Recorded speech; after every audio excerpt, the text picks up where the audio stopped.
2 miles above the Amazon rainforest, a 17-year-old girl is falling through a thunderstorm. She is still strapped into her seat. A row of 3 airplane seats spinning through black clouds, with one passenger left in it. The wind screams past her ears.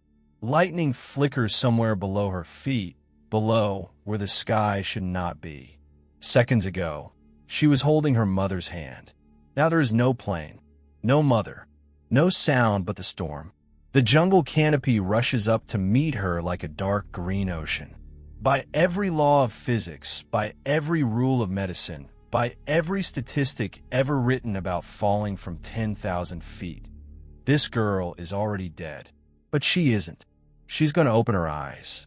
She's going to stand up alone in the largest rainforest on Earth with no map, no food, no shoes, and she's going to walk out alive. This is not a fairy tale. Everything you're about to hear really happened on Christmas Eve, 1971. This is the story of Juliane Koepcke, the girl who fell from the sky.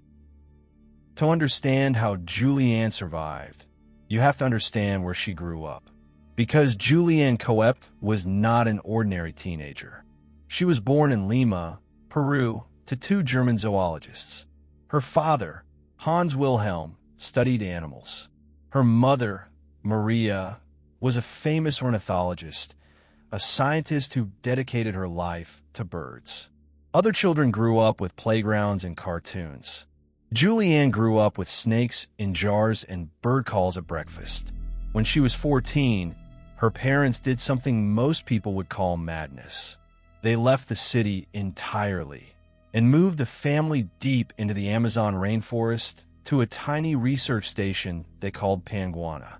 It could only be reached by river. For nearly 2 years, the jungle was Juliane's school, her backyard, and her teacher. Her father taught her which plants could cut you and which could feed you. Her mother taught her to read the forest by sound, which bird sings at dawn, which frog calls before rain. And one lesson, one single rule, her father repeated again and again. If you're ever lost in the jungle, find water. Find a stream and follow it downhill. Small streams flow into bigger streams. Bigger streams flow into rivers.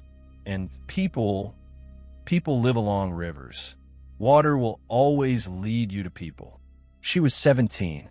She had no idea that rule was about to become the thread her entire life would hang on. By December 1971, Juliane was back in Lima, finishing high school.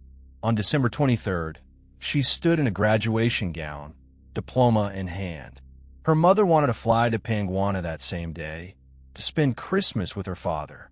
Juliane begged to stay one more night for the graduation dance. Maria agreed. They would fly on the 24th instead. Christmas Eve, Lima Airport is chaos. Half of Peru is trying to get home for the holidays. Almost every flight is sold out.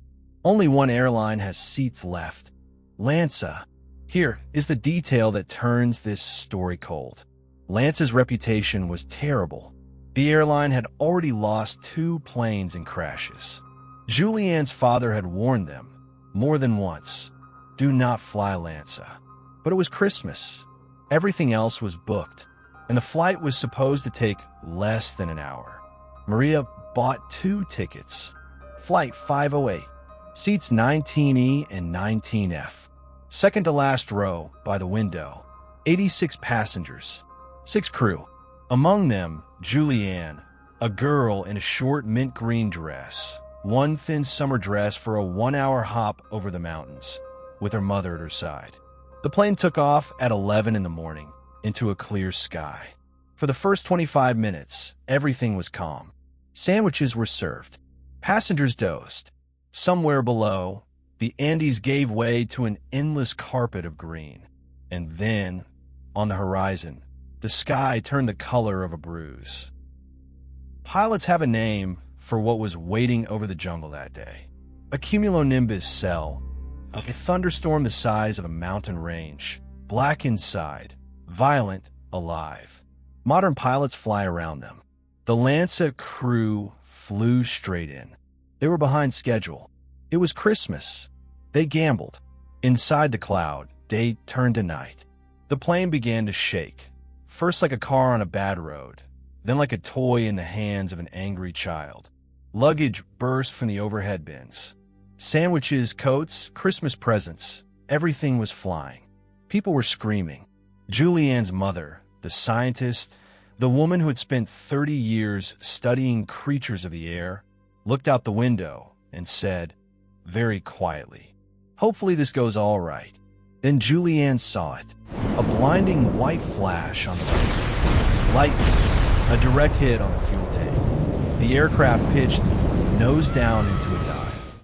And her mother said, calmly, for words Juliane would never forget, "Now it's all over." What happened next took seconds. The plane did not land. It did not even crash. It simply came apart, torn open in midair, 3,000 meters above the forest. The screaming stopped. The engines were gone, and Juliane realized the noise around her had changed. It was no longer the sound of a plane in trouble. It was wind. She was outside, still buckled to her row of seats, upside down, the seatbelt crushing the air out her chest. Below her, not runway lights, not clouds, the Amazon. The trees looked like broccoli, she would say later. Millions of tiny green heads, far, far below.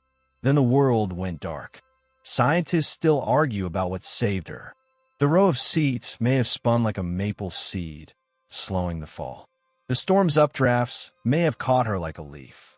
And the canopy, 100 feet of branches, vines and leaves, took the final blow, layer by layer, like a giant's hands.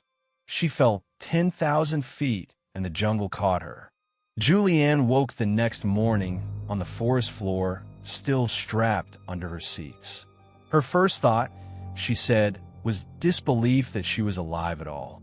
She had a broken collarbone, a deep gash on her arm, another on her leg, one eye swollen completely shut, a concussion that came in waves of black fog. Her glasses were gone. One sandal was gone. She called for her mother. The jungle answered with silence, and then, slowly, with sound. Cicadas, frogs, birds her mother would have named in a heartbeat. Maria Koepcke was nowhere. Row 19 had come down with one passenger. Juliane was alone, half-blind, injured, in a green labyrinth the size of a continent. The nearest road, nowhere. The nearest human, unknown. Her supplies, one bag of hard candy, found among the wreckage. Most people, most adults, most trained soldiers would have stayed by the wreck and waited. It feels safe. It is what instinct tells you to do. It is also, in the deep jungle, a death sentence. Rescue planes circled for days and saw nothing. The canopy swallows everything, even a crashed airliner. But Juliane was not most people. And in the ringing silence of that first morning, she heard her father's voice, calm as a compass needle. Find water. Follow it. Water leads to people. Not far from her crash site, hidden under the ferns, something glittered. A trickle of water, no wider than her hand. She unbuckled the seatbelt, and she started walking. Day 1. The stream was barely a whisper of water, but it was a direction, and a direction is hope. Juliane could only see out of one eye. Without her glasses, the world beyond a few meters dissolved into green fog. So she walked in the stream itself, feeling the bottom with her bare foot before every step, because she knew what like to rest on jungle riverbeds. Stingrays, whose poison barb can cripple a leg for weeks. One sandal. She used the foot with the sandal to probe the ground ahead, like a blind man's cane. Day 2. Day 3. The stream grew wider, ankle deep, knee deep. She ate her candy, one piece at a time, and drank the brown water.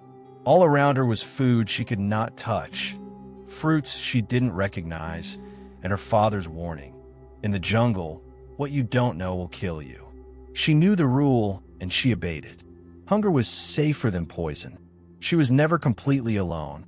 That was the strange mercy of her childhood. The jungle that terrifies us was, to her, a neighborhood. The spiders the size of a hand, she knew them. The screaming in the trees at dusk, just howler monkeys. The rustle in the leaves, a fair to lance. Maybe, so step around it slowly. Fear, she said later, never fully took her. Not because she was fearless, but because nothing around her was unknown. Except one sound.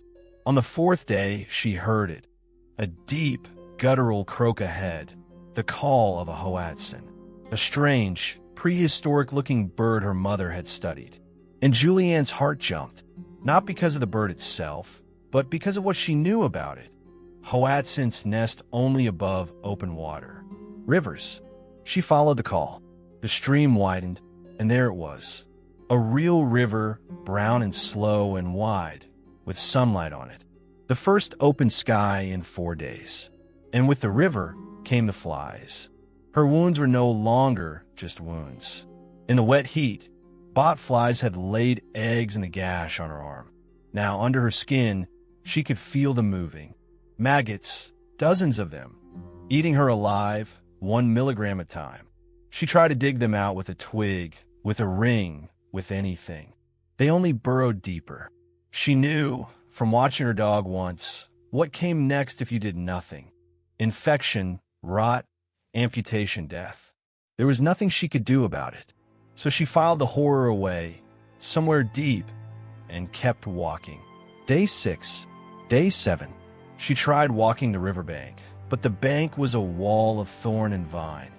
1 kilometer cost hours and blood. So she did the only logical thing, the thing that still makes survival experts shake their heads. She got into the river and let it carry her. Piranhas, she knew, are dangerous mostly in shallow, standing water. Caimans, the Amazon's crocodiles, washed her from the banks and slid into the water as she drifted past. She told herself what her father had told her. Caimans almost never attack humans. Almost. She floated by them, close enough to count their teeth, a girl in a torn dress drifting down the middle of a blackwater river like a ghost ship. The sun burned her shoulders raw by day. By night, she hauled herself onto the bank, into the rain, and shivered until dawn, hugging her own knees, listening to the darkness eat every other sound. Day 8. She wasn't hungry anymore. That frightened her more than hunger. She knew what it meant. Her body had begun consuming itself. Her strength was leaking away with every hour in the water.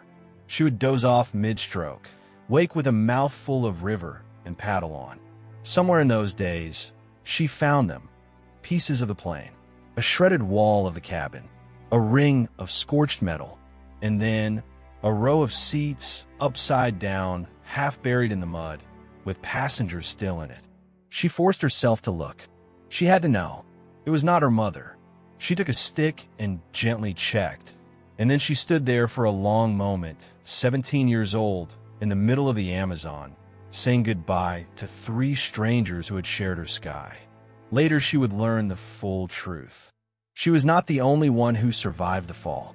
As many as 14 people came down alive that day. They waited by the wreckage, the thing instinct tells you to do. Rescue never found them. The jungle keeps what it catches. The difference between Juliane and everyone else was not luck. It was one sentence, spoken by her father years before, and the will to obey it when every cell in her body wanted to lie down. Water leads to people. Keep moving. Day 10. Her arms could barely lift a paddle stroke. Rain hammered the river. She dragged herself onto a gravel bank to sleep, and then she saw it. A boat. A small wooden boat with an outboard motor tied to the bank. For a full minute she stared at it, terrified it was a hallucination, terrified that if she blinked, the jungle would take it back. It was real, and where there is a boat, there are people. Beside it, a trail led up the bank to a tiny palm-thatched shelter, a worker's hut, empty, with a barrel of gasoline standing in the corner. And here, the very end of her strength, Juliane did perhaps the bravest thing of the entire 11 days. She remembered how her father had once treated their dog's infested wound with kerosene. She poured gasoline into the gash in her arm. The pain, she said, was white hot, like the lightning that had started all of this. But then they came, the maggots, dozens of them, boiling up out of the wound to escape the fuel. She pulled out 35 of them, one by one, and counted every single one. She thought about taking the boat. It would have been so easy, but it wasn't hers, and stealing, even here, even now, felt wrong to her. Read that again. 11 days dying in the jungle, and she would not take a stranger's boat. She lay down on the floor of the hut and slept. The next day, day 11, voices. Human voices coming up the trail. 3 forest workers stepped into the clearing and froze. In front of their hut stood something out of a jungle legend. A pale girl, one eye blood red, bones showing through her skin in the rags of a dress. In their world, there was a name for a pale spirit of the river, a water goddess who lures men to drowning. For a moment, no one moved, and then the ghost spoke in calm, perfect Spanish. "I am a girl who was in the LANSA crash. My name is Juliane."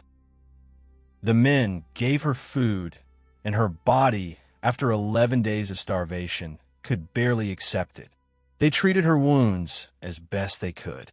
The next morning, they laid her in their boat and motored 7 hours downriver to the nearest village with an airstrip. From there, a local pilot flew her to a mission hospital in Pucallpa. The date was January 4th, 1972. 11 days after Flight 508 fell out of the sky. The next day, her father arrived. Hans Wilhelm Koepcke, the scientist who had taught her the rule that saved her life, walked into the ward, and for a long time neither of them could say a word. One question still hung over the jungle. Her mother. Search teams, guided by Juliane's route, finally reached the crash zone. On January 12th, they found Maria Koepcke. The truth, when it came, was the cruelest part of the whole story. The evidence suggested Maria had also survived the initial fall, but too badly injured to move, she had not been able to walk out. 91 people died on Flight 508. One walked out of the jungle. The investigation later blamed the airline. The decision to fly into the storm, pressure to keep schedule on Christmas Eve. LANSA never flew again. Its license was revoked forever. And Juliane? Here is the part of the story no scriptwriter would dare invent. She did not spend her life running from the jungle. She went back to it. She moved to Germany, studied biology, like her parents. She earned a doctorate. She became a world expert on bats. And in time, she took over Panguana, the little research station where her father had once taught her to read the forest. Today, thanks to her, it is an official nature reserve, many times larger than it was, protecting the very jungle that both nearly killed her and saved her life. She still visits. She walks under the same canopy that once caught her falling from the sky. When people call her survival a miracle, she corrects them gently. It was not a miracle, she says. Her survival was built from things far more ordinary and far more powerful. Knowledge, patient lessons from her parents, and the decision, repeated every single morning for 11 days, to get up and keep moving. A one-sentence rule, spoken by a father to a bored teenager years before it mattered. Follow the water. It will lead you to people. Somewhere in your life, someone has already given you a sentence like that. You may not know yet which one it is. If this story stayed with you, subscribe. There are more true stories like this one, told the way you just saw. Stories of real people in the dark who kept moving. Until next time.